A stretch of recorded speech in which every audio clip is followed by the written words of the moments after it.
Michelle sat in the kitchen as the pre-dawn twilight mingled with the warm light from the night lamp. She waited for a truck to transport her belongings from the apartment she had rented for nearly 8 years.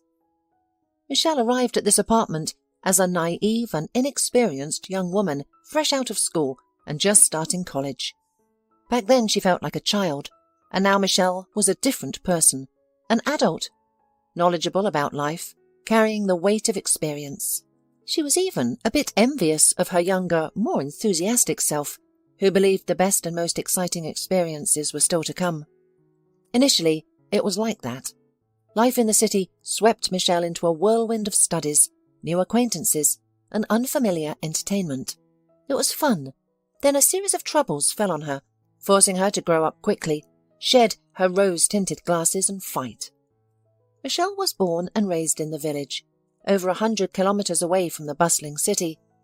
Her parents had been childless for many years and had tried everything. They travelled to holy sites, visited healing springs, and sought help from various herbalists. This was after official medicine declared Michelle's mother infertile. Doctors didn't give her any chance of becoming pregnant and advised her to either accept the situation or adopt a child. Only then did the couple decide to explore unconventional methods. Eventually, a miracle occurred. However, by the time Michelle was born, her parents were already over 40. While their peers were becoming grandparents, they were just starting to raise a child. The girl's childhood was idyllic, loving parents, a crowd of friends, and a loyal dog. Summers were filled with bike rides to the river and walks in the forest. In winter, the same group of friends enjoyed sledding down hills and building massive snow fortresses. Michelle's parents doted on her, finding delight and amazement in all she did. She grew up feeling secure, enveloped in love and acceptance. As she grew older, Michelle did notice that her friends' parents were younger and more physically fit, but this never bothered her. In fact, she used to feel sorry for her peers when she saw how their parents treated them, shouting, showing irritation, and sometimes even resorting to physical punishment. Michelle's family was different. Her parents respected her wishes and were very attentive. Home was a place of unwavering support for Michelle. "Study to become a white-collar," her mother advised. "You'll work in a comfortable office, unlike me, who used to work on the farm from dawn to dusk. Physical labour quickly wears out a woman's beauty." "Listen to your mother," the father chimed in. "You're smart, you can handle anything." The father and mother often set their neighbour's son Brian as an example for Michelle. The boy was short, sturdy, and had a pleasant disposition, though he was not conventionally handsome, like the most handsome boy from their school. Brian was different from the other village children. Instead of playing soccer, he spent his time reading books from the local library. Michelle found it strange that Brian preferred anatomy books and treatises on the human body over adventure novels or comic books. She had trouble understanding the titles of these textbooks, let alone their content. But nobody was surprised when Brian, after finishing school, entered the medical academy in the capital. Brian's parents were proud to share their son's success with the neighbours. Being a student, he already assisted a famous surgeon and was working on an important and complicated research project. Michelle felt both happiness and sadness. Brian had soared so high that she couldn't reach him. The truth was that she was always fond of him, but she never confessed her feelings. First of all, she was, for him, just a little girl. And secondly, she didn't want to hang herself on the guy's neck. Michelle wasn't like that. What attracted Michelle to Brian? His kind, intelligent eyes, his calm demeanour, and his inner strength and confidence. Brian always seemed to know what to do in any situation. And he was different from the other boys. He paid little attention to girls, focusing solely on his academics. Occasionally, he and Michelle would chat. Living nearby, they often returned from school or the store together, discussing everything from the weather and village events to broader topics like world issues and ecology. Michelle didn't have such interesting conversations with anyone else. She always wished she could chat with Brian a bit longer at the gate, but he was always rushing to get back to his books. Of course, Brian was not only popular with Michelle, the other girls were also attracted to him. They behaved more boldly and freely than the modest Michelle, but their attempts to get Brian's attention were futile too. Michelle rejoiced quietly at their failures and took pleasure in their disappointment. When Brian entered the capital's academy and left the village, Michelle realized that she would never see him again. Their friendly chats and engaging conversations had ended, and it was a sad reality, which was out of her hands. Years passed, and Michelle finally graduated too. The joy of receiving her diploma was marred by her father's hospitalization due to a heart attack the day before. As teachers spoke warmly about Michelle at the graduation ceremony, her father was battling for his life in intensive care. Michelle and her mother, worried about their loved one, could hardly enjoy the festivities. Of course, Michelle had envisioned this day differently. She had worked tirelessly, studying hard to make her parents proud at her graduation. For the first time, she regretted that her parents were quite old. Previously, she had appreciated their advanced age, as they were more tolerant towards her than younger parents might be. However, her father's situation served as a stark reminder that older parents may have health problems, and something bad could happen at any moment. Her father had spent all of June and half of July in a coma. He was not aware that his daughter had been accepted into college. In midsummer, he passed away in the hospital without regaining consciousness. His passing was a significant blow to both Michelle and her mother. But life went on, and soon after the funeral, the girl and her mother selected an apartment in the city where Michelle would reside during her studies. It was a tiny apartment in an old 5-story building, conveniently located nearby of the college. Michelle was excited to start this new chapter in her life. It was both exciting and interesting, and it also helped her cope with the loss of her father. The new experiences were a needed distraction. Settling into city life, Michelle began to regain the zest for life. She made new friends and even started dating a fellow student named Larry. They enjoyed each other's company, going to cafes and taking walks along the embankment. Their relationship was light and superficial, and they both understood this. Neither of them harboured strong feelings for the other, but they were content with their arrangement. It was common to date casually, and they were satisfied with their easygoing relationship. Michelle and Darcy became friends during their studies. Although they studied in different departments, they shared some lectures.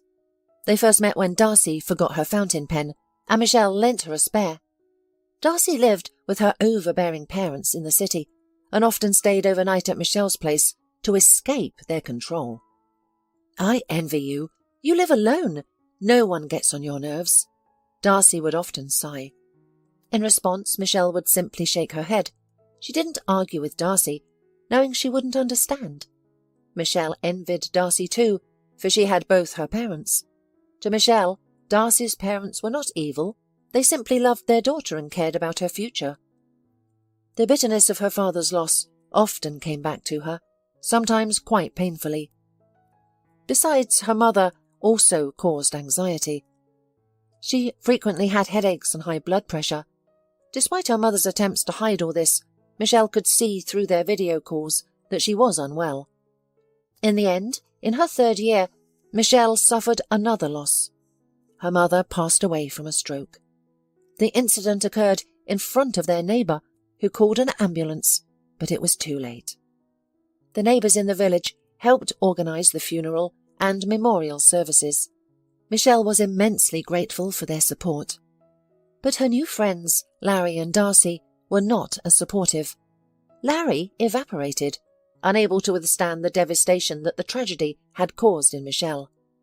Darcy tried to distract Michelle, but her words and actions were so ineffective that they only made Michelle feel worse. Eventually, Darcy too left Michelle, although not permanently. "It's probably best for you to be alone right now. Well, you can call me if you need anything when you come to your senses." It was a challenging period. Michelle had to rebuild herself and rise from the ashes.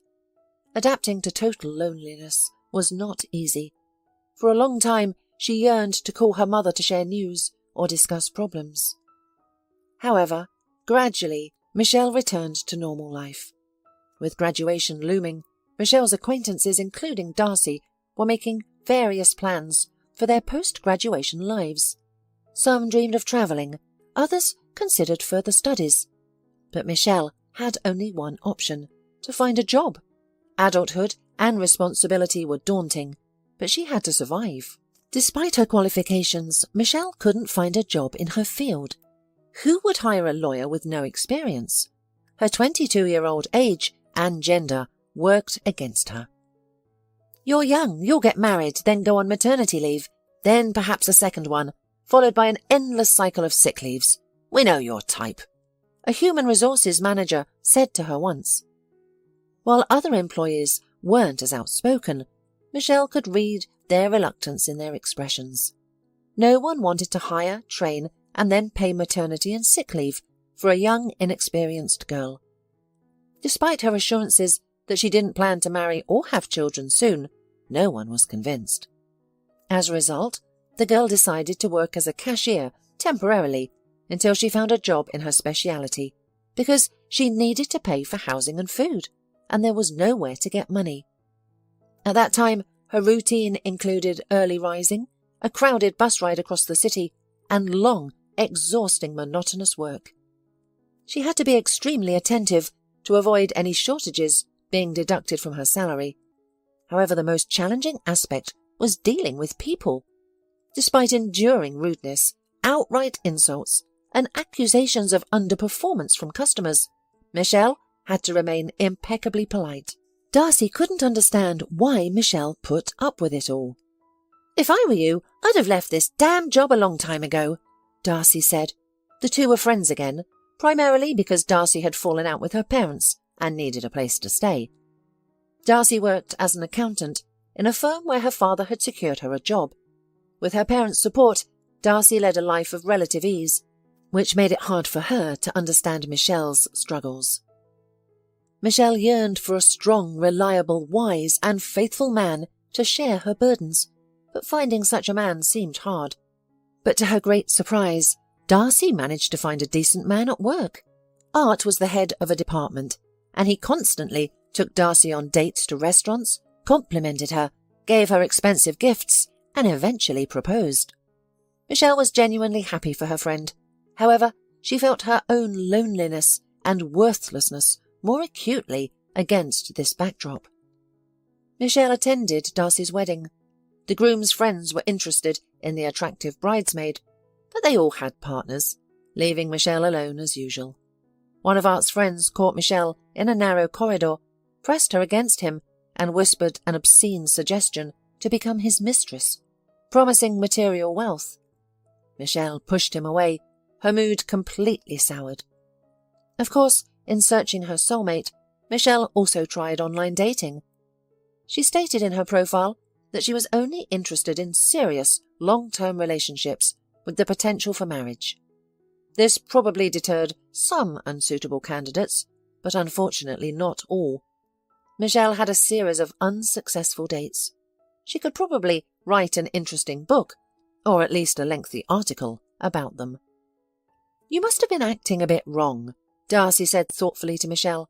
"There's no such thing as everyone being a jerk. It just doesn't happen." Michelle was hurt by Darcy's words. She had hoped for support and understanding, but Darcy had implied that she was to blame for her problems, not the men. Michelle wondered if Darcy was right. After all, she seemed to have it all. She was working in her chosen profession, was married, had her own home, and was expecting a baby.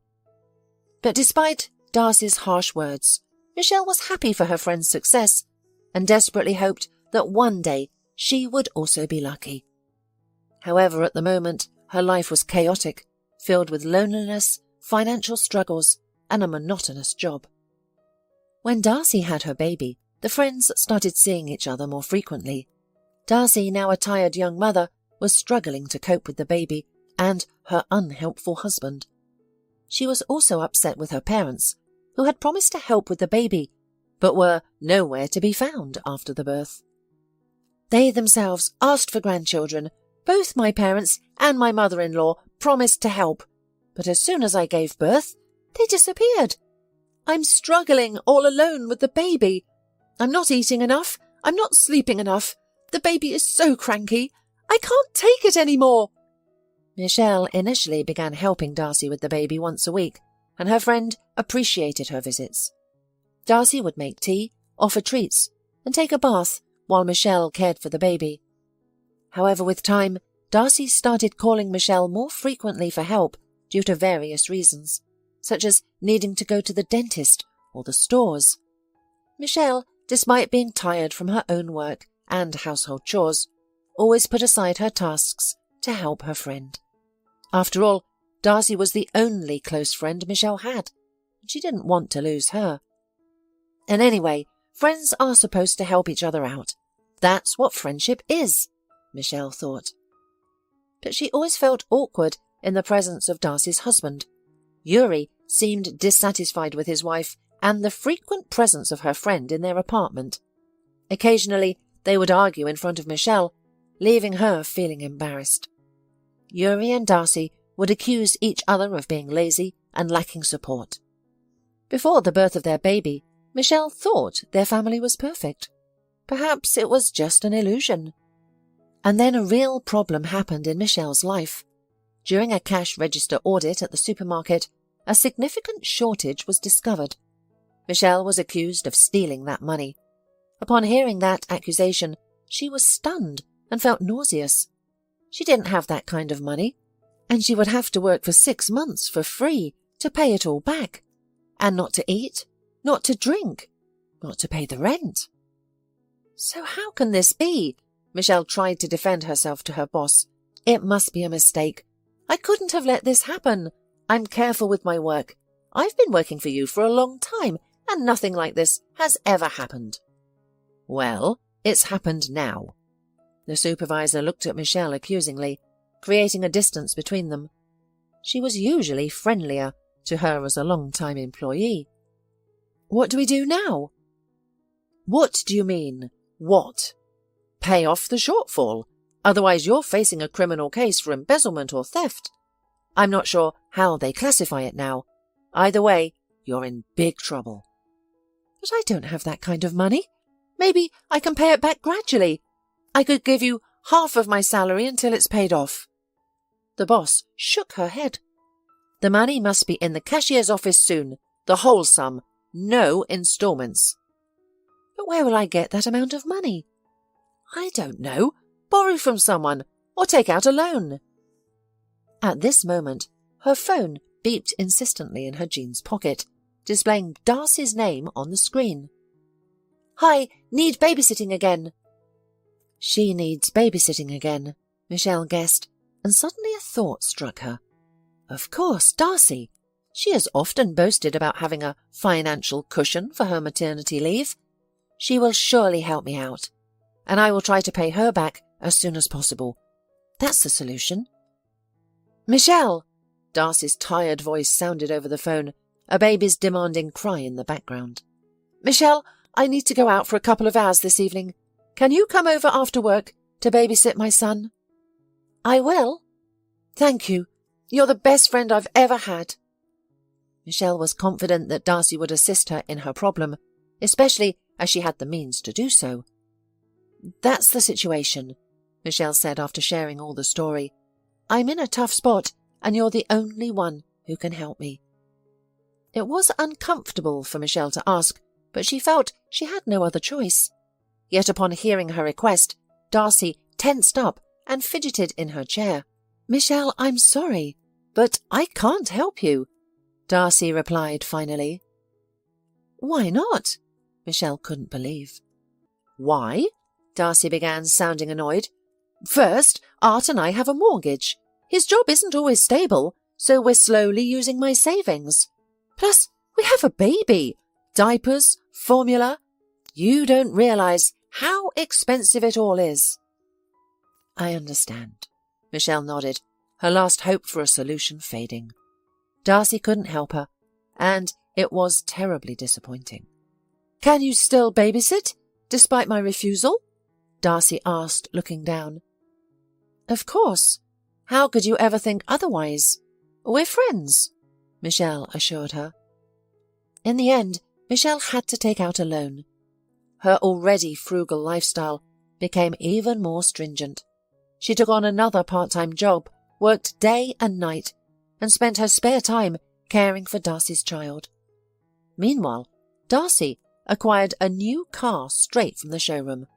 With great delight, she described its merits to Michelle, who listened, nodded and smiled, all the while trying not to think about how Darcy had explained just weeks before that she couldn't help her because her savings had almost depleted and she and Art were struggling.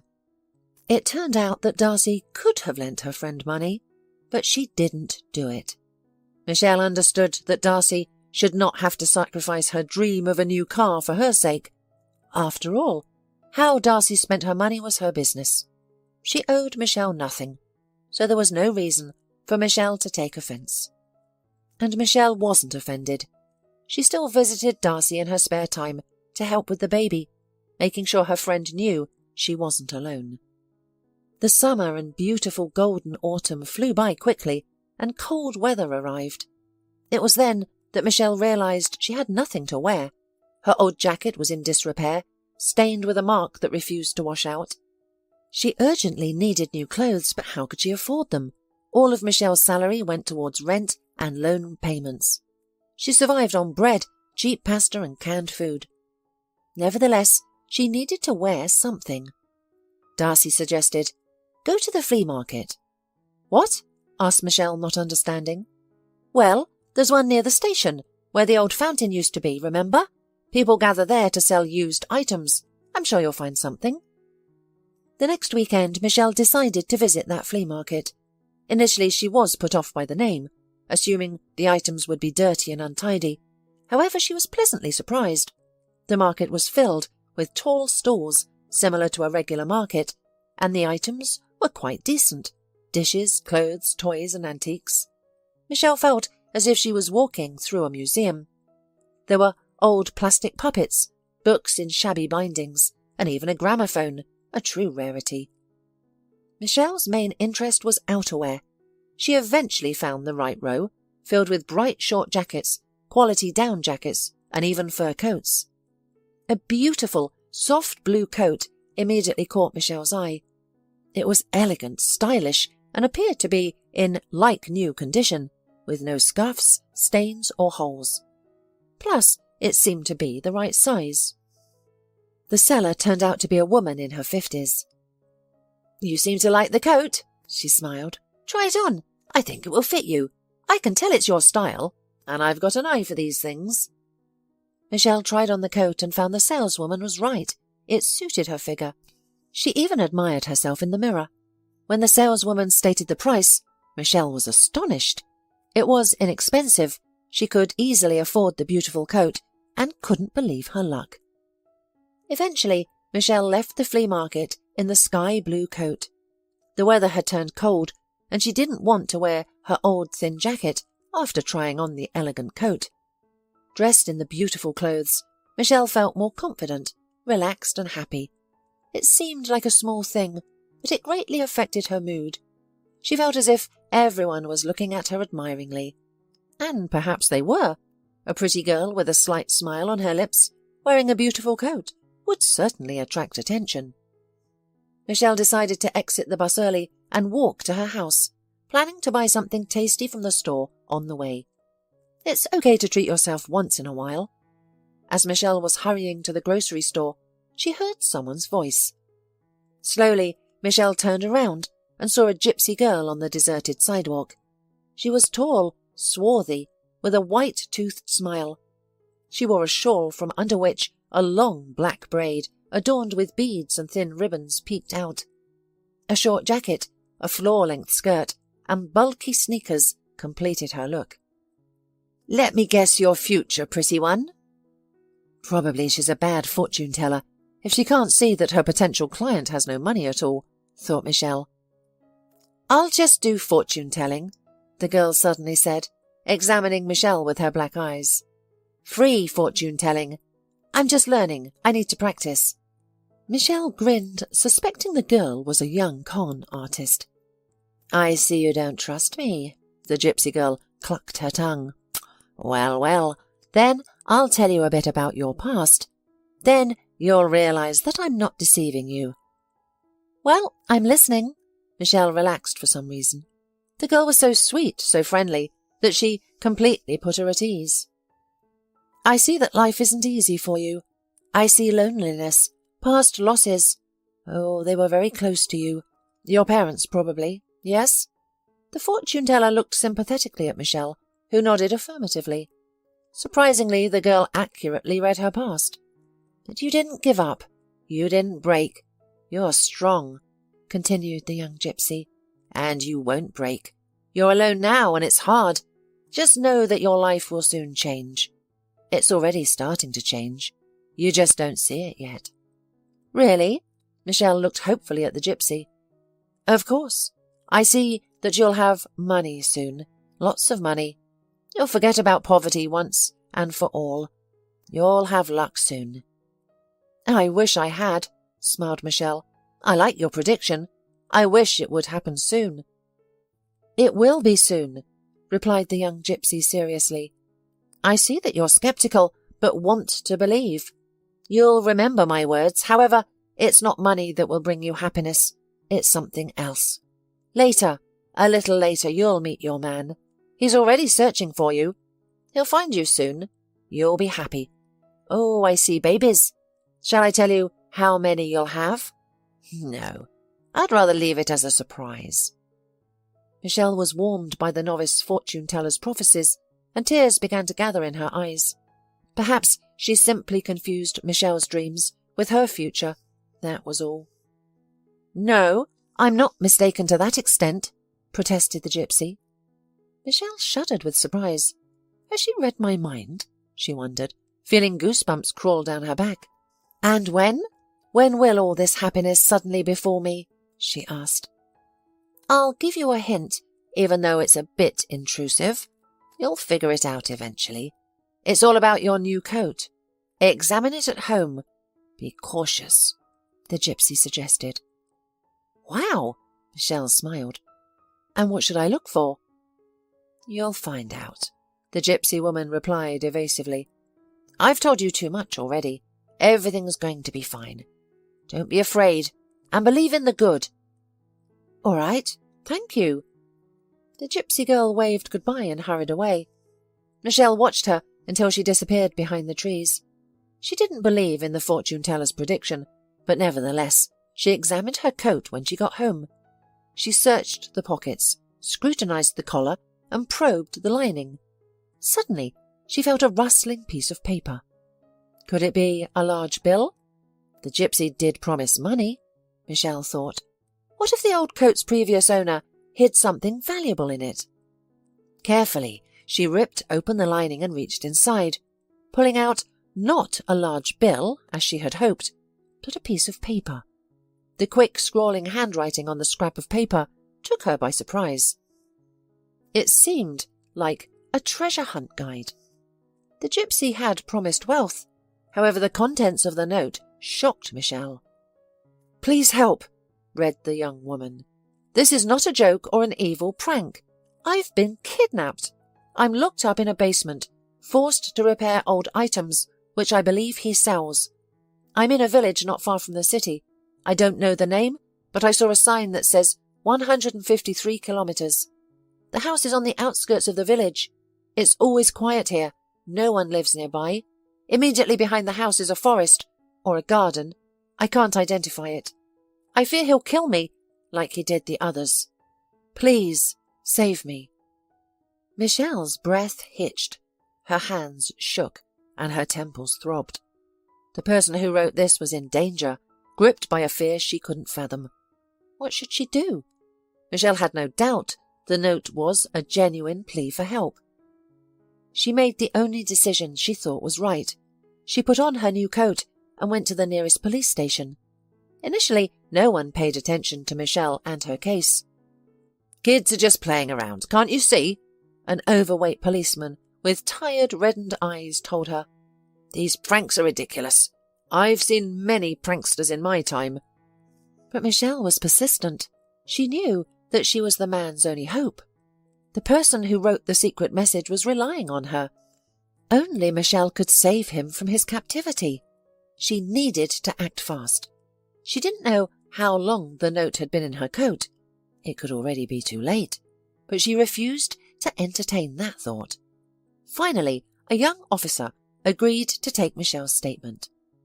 "Ben, what a fool you are, taking on unnecessary problems." His older colleagues scolded him. But the man listened to Michelle, recorded her statement, took her note, and personally escorted her out, promising to keep her updated.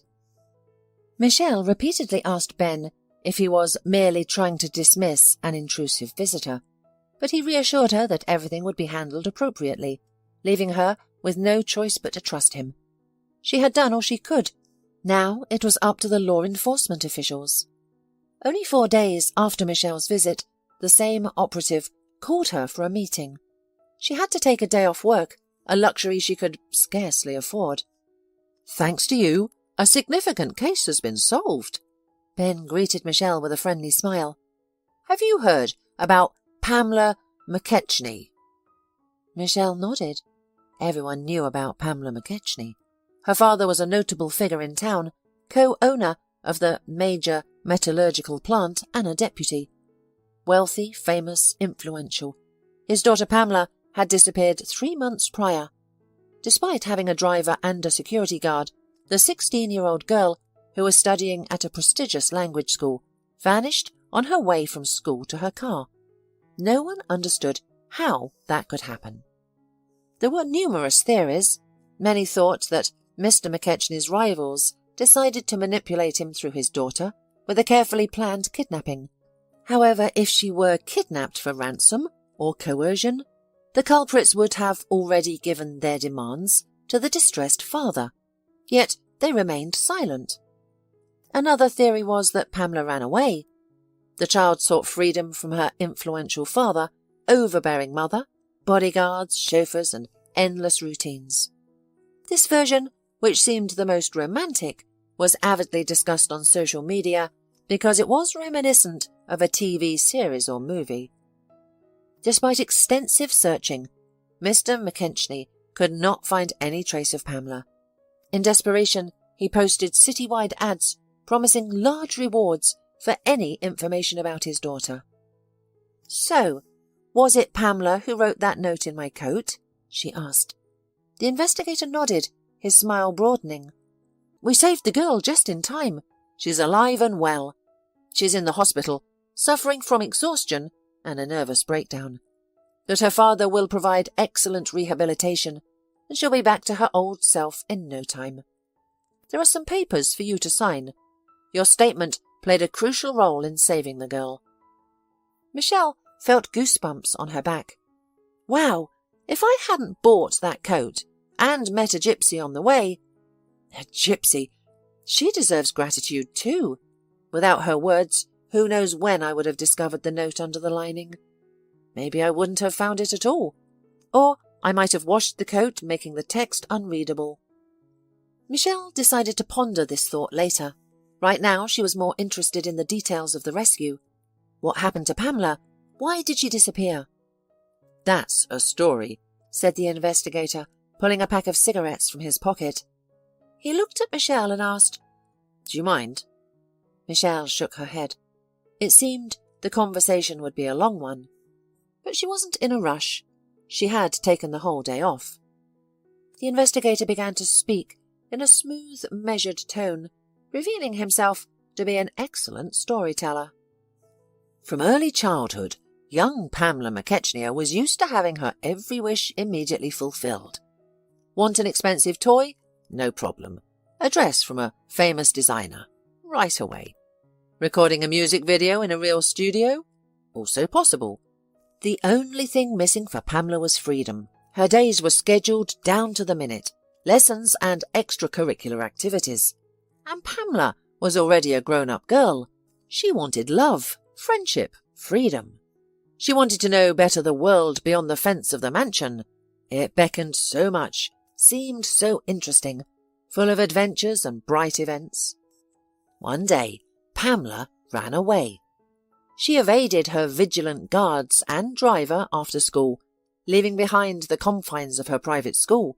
She roamed the city, visiting cafes, interacting with locals, and even dancing with street musicians in an underpass. She felt incredibly happy and free. It was a wonderful day, and everyone around her seemed kind, friendly, and genuine. Her father's words, that a man is a wolf to man, seemed forced to her. She even felt she understood life better than her influential father, who, despite his maturity and seriousness, seemed to have misconceptions about the world. Then Pamela met a guy. He was tall, handsome, charming, and modest, a stark contrast to the arrogant and self-loving boys she usually interacted with at school. The stranger, who introduced himself as Tom, complimented Pamela in a way that left her head spinning. He carried a large backpack, as he made his living selling second-hand items at the market. Pamela offered to help him. During the street vending, Tom shared his outstanding life story. He grew up in an orphanage, without parents, enduring many hardships throughout his childhood and teenage years. Pamela listened to his harrowing tales of poverty, street fights, and attempts to find his parents. In the evening, Pamela agreed to go with Tom to his apartment, located in an old house on the city outskirts. She already considered him a close friend. Tom, with his masterful charm, had won her trust. Without any apprehension, she got into his old rusty car. While driving, Tom offered her some water, which she gladly accepted. However, after a few sips, her world began to spin. Pamela clung to Tom's sleeve to prevent herself from falling, feeling a rush of nausea. Then everything went dark. Her memories returned in fragments. She recalled waking in the car as it veered onto a country road at a sign 153 kilometres. Then, having stopped the car, Tom pulled out the exhausted, immobilised Pamela and carried her on his shoulder into the house. Pamela noticed that the house stood on the edge of a long village street. When she fully regained consciousness, she found herself in a basement. It was dark and damp, yet equipped with necessities: a bed, a bucket toilet, and a table with a sewing machine. Tom even taught her how to operate it. He was a formidable, physically strong person. Pamela tried to escape a few times, but was easily overpowered and beaten by him. She realized that Tom was not even using his full strength. Over time she understood it was best not to resist. If she complied, he did not harm her. Every day he brought her meals. In the evenings, he asked her to read him fairy tales, which was both strange and frightening. This grown man would listen to magic stories from a thick book, his mouth agape in wonder. Tom taught Pamela to mend worn-out items, which he would then sell at the market. In this work, Pamela found her key to survival. The girl proved herself quite resourceful. The policeman smiled, taking a puff from his second cigarette. She hid notes in various concealed parts of her clothing, sewing them into the lining and buttonholes. If it weren't for her quick thinking, she'd still be trapped in the basement, or worse. It appears that Pamela wasn't the first captive of this basement. Tom lured girls, made them read him fairy tales, and repaired clothes, which he sold later. Tom fed his captives, relishing his control over them. Once he got bored with his current captive, he would dispose of them and find a new one. "What a horror," Nichelle whispered. She couldn't begin to fathom the terror Pamela must have felt, alone in the basement with such a monster. "Now you understand the danger of the man you had stopped," the investigator said seriously. "You've done a great service to the world, not just to Pamela. You could have ignored the note, thrown it away and moved on. Or you could have given up when the police station didn't believe you. I know they didn't want to pay attention to your words. It's frightening to imagine if you had given up and left." Michelle nodded and shivered, feeling deeply unsettled by the existence of people like Tom. It was chilling to think that you never know who might be passing by, an average person or a monster. Pamela's father is Mr. McKechnie. He found out about you and wants to meet you," the investigator said. "For what reason?" Michelle questioned, suddenly excited. "I think he wants to thank you," the investigator replied. "And don't you dare be shy or decline. You deserve it." It turned out that currently Mr. McKechnie was at the station. He had documents to sign and people to talk to. Michelle recognized him immediately when he entered the office. After all, she had seen him numerous times in photos and videos. Now she was seeing him in person. Mr. McKechnie walked up to Michelle silently and embraced her in a surprised fatherly hug. This influential, important man appeared so down-to-earth and genuine. Initially, Mr. McKechnie spoke about his state of mind during the months his daughter was missing. It was clear he needed to express his emotions. Michelle listened, showing empathy, nodding her head. Then it was Michelle's turn to speak. She told Mr. McKechnie about her financial troubles, her second-hand coat, and the gypsy woman. Initially, she was unsure about sharing such details, fearing he wouldn't believe her and would think she was crazy. But he believed her. He believed in the gypsy and her prophetic clue. He also believed that his daughter's rescue was due to something inexplicable, incomprehensible. In a word, a miracle.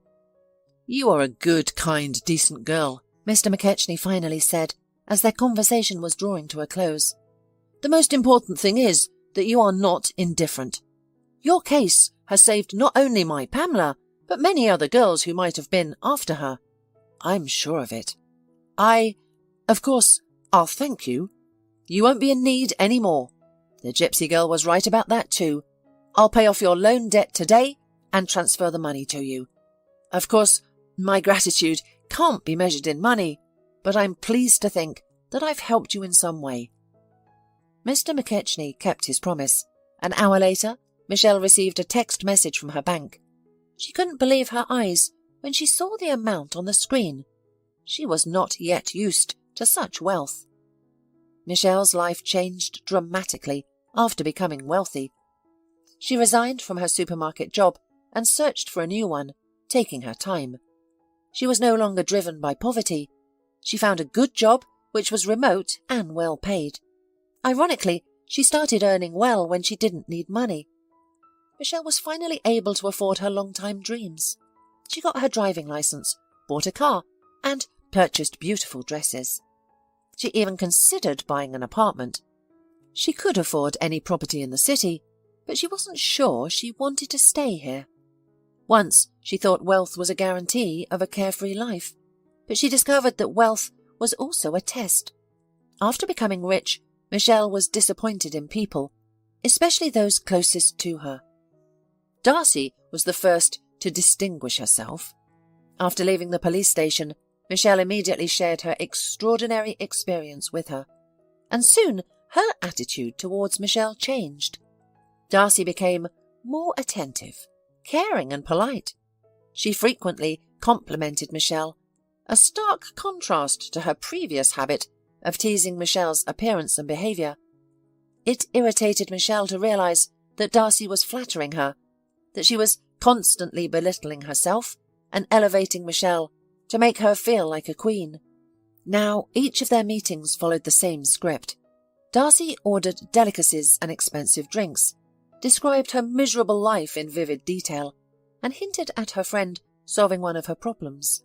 And Michelle, being now the wealthier one, always ended up paying the bill. And then Darcy presumptuously requested a golden jewellery set from a renowned brand as a New Year's gift. And Michelle finally realised that Darcy had always used her, and their friendship was based on doing Darcy favours. She had provided her with an apartment, written her term papers, and often babysat her child. However, when Michelle needed help to cover a debt, Darcy refused. She could have delayed her new car purchase to lend Michelle the money, but she chose not to.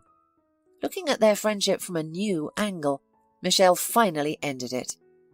However, despite her wealth and a good job, she was not happy. The novelty of her affluent lifestyle had worn off, and she yearned for the company of close people who were now absent in her life. However, the second part of the prophecy gave her hope. It promised that a man who was already looking for her would bring her happiness, love, marriage, and even children. Eager to find this man, Michelle started dating. She engaged in a long romance with Keith, a man she met online, who seemed sensitive and understanding. He appeared to anticipate Michelle's thoughts and desires. But later, Michelle discovered that Keith was a graduate of a school that trained men to communicate effectively with wealthy women to achieve their goals. Michelle was aware of such schools for women, but for men? She was certainly not prepared for that. Michelle paid off Keith's loan and offered to help him, not realizing that she was being skillfully led and pushed towards this decision. For New Year, she gifted him a motorcycle, fulfilling his dream of speed, wind in his ears, and the roar of the engine. Eager to make her loved one happy, she also provided him with some money to develop his business. After all, it's important for a man to feel like a provider. Michelle was thrilled that her beloved would now engage in meaningful work and find his purpose. However, the business venture failed and the money vanished. Michelle consoled the disheartened Keith, urging him not to be upset. Yeah, Keith really turned out to be a worthy student. He managed to masterfully mess with his girlfriend's mind. The relationship proved costly for Michelle, with the money from Mr. McKechnie evaporating like snow under the March sun. But soon Michelle was able to look at Keith without rose-coloured glasses, and she was helped in this by one of her new colleagues. Michelle often showed pictures of Keith and told a lot about him. The entire office was familiar with Michelle's boyfriend, despite never meeting him. One Monday, Meg said, "I saw your handsome boyfriend at the club on Saturday." "No, it can't be," Michelle replied. "Keith visited his mother yesterday. She lives in a neighbouring town and hasn't been feeling well, so he—" "I can tell that he has a spectacular mother," Meg said, grinning as she handed her smartphone to Michelle. On the screen was an intriguing photo. A passionate couple were caught in the dim light of a club. Keith, stylishly handsome, was pressing a striking brunette against him. It was far from a friendly embrace. Michelle stared at the couple, desperate to find evidence that the man was not Keith but a look-alike. However, it was indeed Keith in the photo that Meg had taken. He was wearing the expensive, stylish brand-name shirt Michelle herself had given him. Michelle did not begin to clarify the relationship with her partner the same evening. No, she did not want to spoil the illusion of a warm relationship, so she delayed until the last minute. However, she began to scrutinize Keith more closely, noticing details she previously overlooked. The truth about her beloved eventually emerged. Keith was a professional womanizer, living off the generosity of women. Before Michelle, he had been involved with a 60-year-old widow of a renowned businessman. He held no moral values, love or feelings. Facing the harsh reality was challenging. Michelle felt used and insignificant again. Keith was only with her for the money. It seemed that Michelle herself meant nothing. Only Mr. McKechnie's money made her attractive to both her girlfriends and men. Michelle summoned the strength and ejected Keith from her life. Although it brought some relief, oppressive thoughts still haunted her. She could no longer trust people. Her best friend was greed-ridden and materialistic. Her supposed soulmate was merely a gigolo. Everyone seemed to want only her money. It was as though Michelle herself had no existence. She was nothing.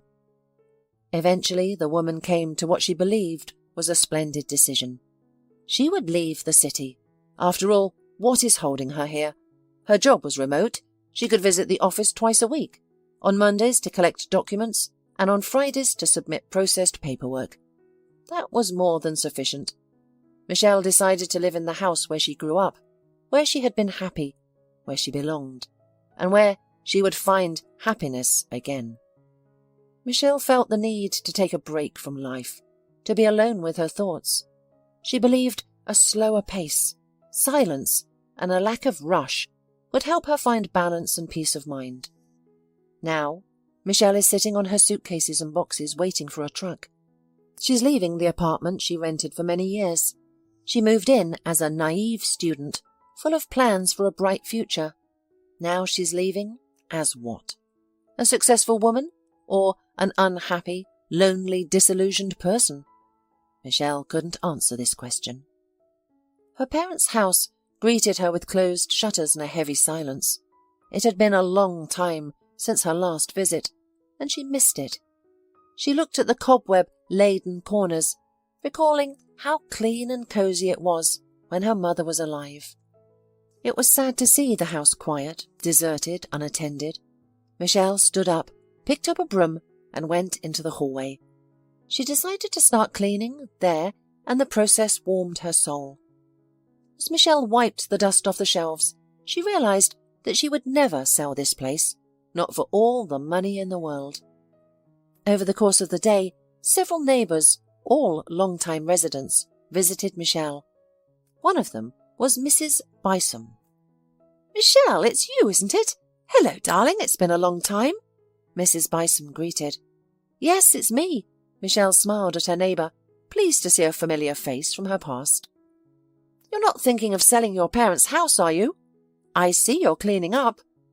"No, I'm planning to live here." "Really?" Mrs. Bison exclaimed in surprise. "I can't believe it. I heard you had a good job. Did you get fired?" "No, I still have my job. I'll be working from home remotely. It's something a lot of people do nowadays." "Oh, I know that," Mrs. Bison said knowledgeably. "Many people work remotely now, but young people are better off in the city. There are so many opportunities. Few people come back. And you? What happened?" "Everything is all right. I just wanted to go home," Michelle answered sincerely. "Well, of course, take a rest. Home is the best place to be. I'll bring you lunch, or you can come to us. I can see you'll be busy cleaning and won't have time to cook." "Thank you very much." Michelle smiled warmly, touched by the care she received. Gradually, Michelle adjusted to her new rural life. On Mondays, she travelled into the city to collect paperwork, processed it throughout the week, and returned it by Friday evening.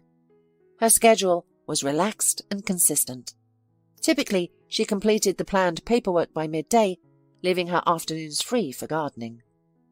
Michelle enjoyed working with the soil, caring for the flower beds, growing beautiful flowers, and decorating her garden with lanterns, gnome, and frog figurines.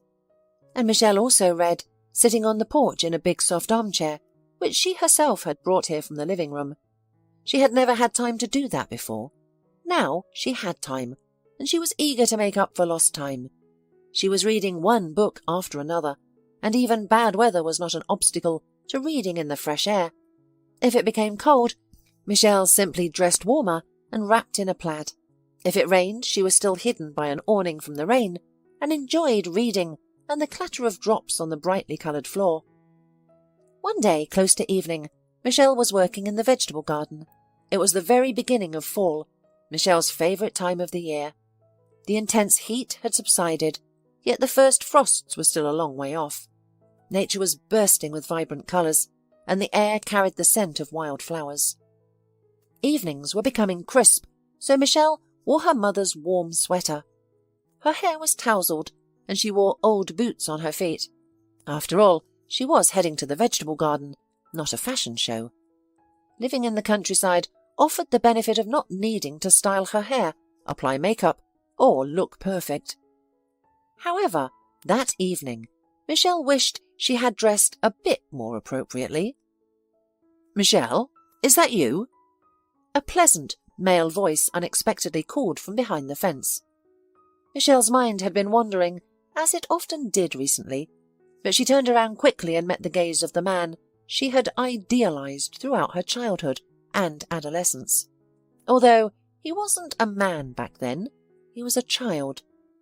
In front of Michelle stood Brian, the person whom all the neighbours used as a positive example for their children. He was grown up, tanned, and smiling. Michelle recognized him instantly, despite not having seen him for over 10 years. How could she forget someone who had dominated her dreams for so long? Michelle vividly remembered how her heart would pound at the sight of his bright blue t-shirt in the distance. Brian was almost like a dream to her back then, handsome, intelligent, and incredibly self-assured. He was never at a loss for words, and always knew what to say and to whom. After high school, Brian moved to the capital to study at a university and became a pediatric surgeon. At least that's what the neighbours said. Brian never returned here. Instead, his parents moved to their son to the capital themselves. It was said that Brian bought an apartment for them close to his own. "How lucky they are," the neighbours would say. "What a fine son they've raised. Respected, wealthy, a doctor, and considerate of his elders." This Brian should be in the capital now, leading the busy life of a successful man. So how had he ended up here, near her fence? Of all people, Brian was the last person Michelle expected to see here. It was astonishing, like a dream come true. "Hi," Michelle managed to smile, hoping no dirt was on her face, a common mishap for her. "You haven't changed much," Brian commented as he approached the fence. "Why are you here? I heard about your parents. I'm sorry." "Yes, my parents are gone," Michelle confirmed. "I understand. I often dream of escaping to a deserted island. But my parents need me. That's the only thing holding me back." "You're a surgeon, I hear."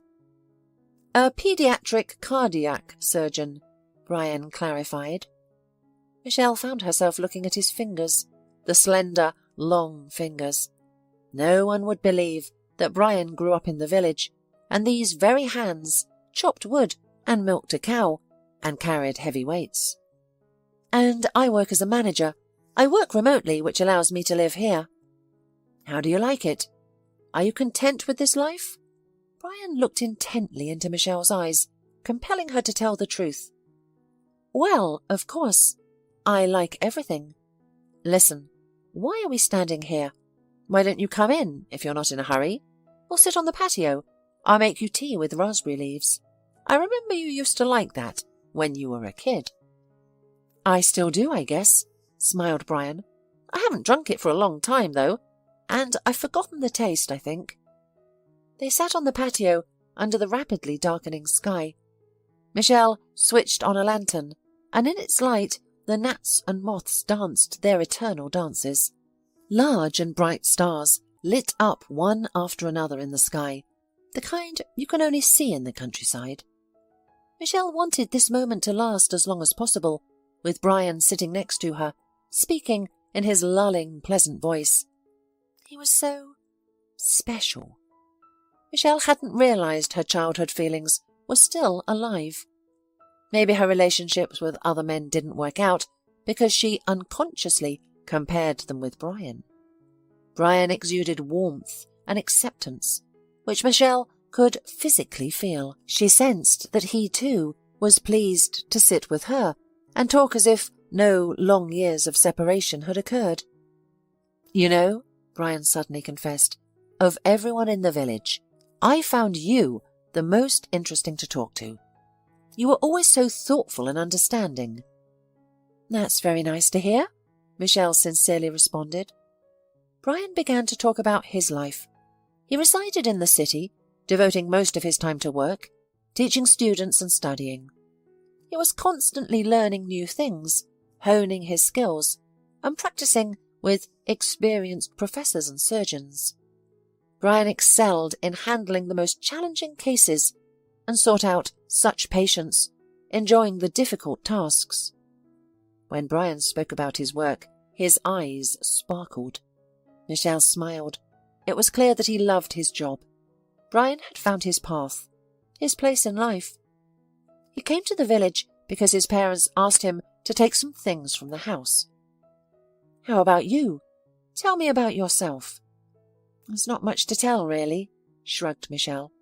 In comparison to Brian's life, her own seemed somewhat grey, uninteresting, almost meaningless. "I lived and worked in the city, and I'm tired, so I came here to rest and rejuvenate." You're home alone? So you don't have a husband and children? Brian asked, immediately becoming embarrassed.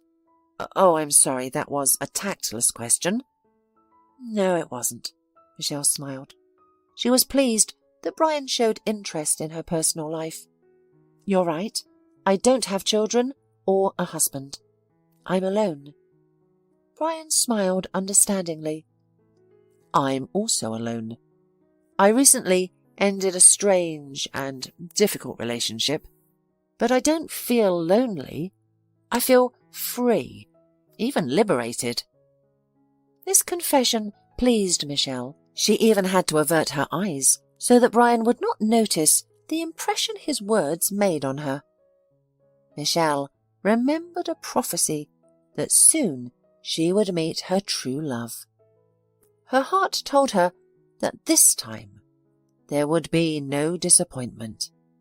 Everything would finally be right, good, and as it should be.